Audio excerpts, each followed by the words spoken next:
Hey guys, I'm Caleb with Nebraska Farm Boy. You know, this statistic that we're talking about is one that is pretty much universally accepted. People just take it as gospel truth. They don't question it. You know, boys just take 7 more years to grow up than girls. They can't help it. And to quote the end credits song of Pirates Who Don't Do Anything from VeggieTales, you tell me what we're gonna do. Yes, I quoted VeggieTales. You thought I had something to say about maturity, but I just quoted VeggieTales.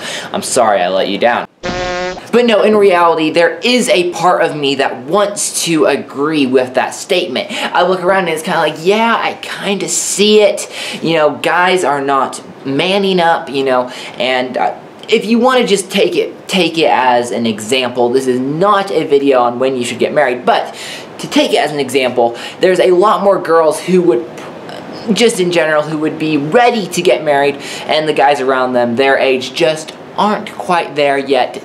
Like, at all. So it's like, so you can look at that, statistics like that, you can look at various statistics about how men are not growing up, and you can be like, yeah, it's kind of true, it's got some truth to it. However, is that the way it's supposed to be? You see, there's something about that statement that has always deeply repulsed me. I can't stand it. I will not take that. It's like, how dare you put a limit on my God-given masculinity? How dare you say that I can't grow up for an extra 7 years? And, I've always looked at that one of 3 ways. One, you could just get offended by that insult. You could say, I am mature, and maybe you're not mature, but you're going to just, get stubborn and stick in your ways where you are in your immaturity. You could also look at it as a insurmountable obstacle. You could let it get you down. You could let it take over your life, and then it would paralyze you with fear. You can't grow up for 7 more years. I'm sorry. Or you could do the right thing. You could look at it as a challenge for you to actually grow into the full capacity of the man that God has called you to be.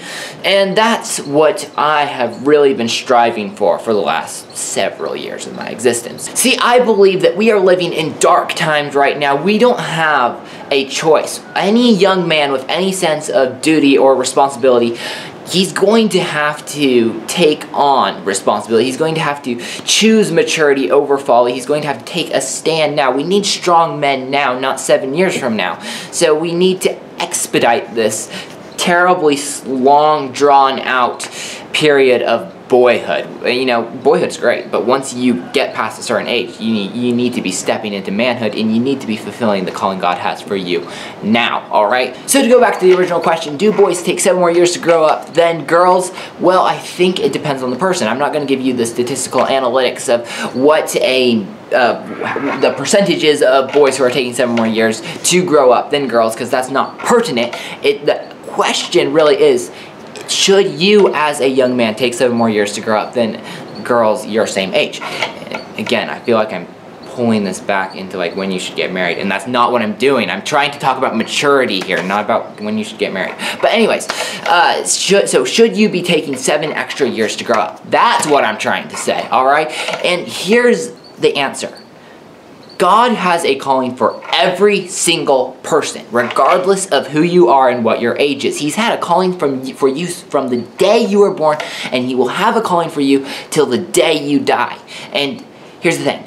Most people are not living up to the full extent of the calling that God has for them. I know I am not living up to the full extent of the calling that God has for me, and it's a struggle, a battle that we have to fight every day. But if we are living up to the calling, striving for that calling that God has for us, then there should be no reason that we should be, behind in our growth or maturity. He has a calling for us now, not 7 years from now. He has a calling for us now. And how that looks, what that calling looks like, what maturity looks like, I believe, looks different for you at various stages in life. It looks different for you at 9 years old. It looks different at 18. It looks different at 21 or 27. I was trying to skip counting the 9s, and I totally messed up. 27, 36, 45, 54, 63, 72, 81, 90, 99, 108. Maybe you'll make it to 108, and then you can tell me what your calling, how your calling changed. All right. I'm serious. I gotta be more serious. Gotta be more mature here for a second. Anyways, the point of all that is that God has a plan for you right here, right now, where you are in life, and it's up to us to fulfill that calling, the calling of young men specifically. I mean, assuming that you're a young man. Obviously, you know, you're gonna live up to the calling where at the point that you are in life. And again, I don't have time to be getting into all the nuances of what that calling looks like. It looks different for each person. But again, if we're living up to that calling, there's no reason we should take 7 extra years to grow up. So, to answer the question, yes, it's probably true that at the moment, young men are taking 7 more years to grow up than girls of their same age, which is whatever. You know, the point is that we as young men need to expedite this growth period. We need to be becoming mature faster because we live in dark times, and it's time for us to take a stand. Alright, that's all I was getting at. It was not a race of boys versus girls. This was just, you need to be more mature, you know? So anyways, without any further ado, by God's grace, we can do this because we serve a great and awesome God. Remember, be strong and courageous, for the Lord your God is with you wherever you go, and we will see you next time.